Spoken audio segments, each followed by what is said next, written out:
اور ہم ہی نے زمین میں تمہارا ٹھکانہ بنایا اور اس میں تمہارے لیے اسباب معیشت پیدا کیے، مگر تم کم ہی شکر کرتے ہو۔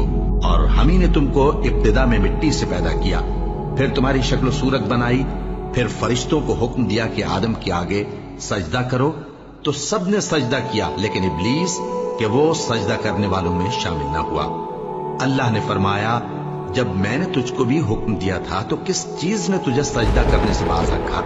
اس نے کہا کہ میں اس سے افضل ہوں، مجھے تو نے آگ سے پیدا کیا ہے اور اسے مٹی سے بنایا ہے۔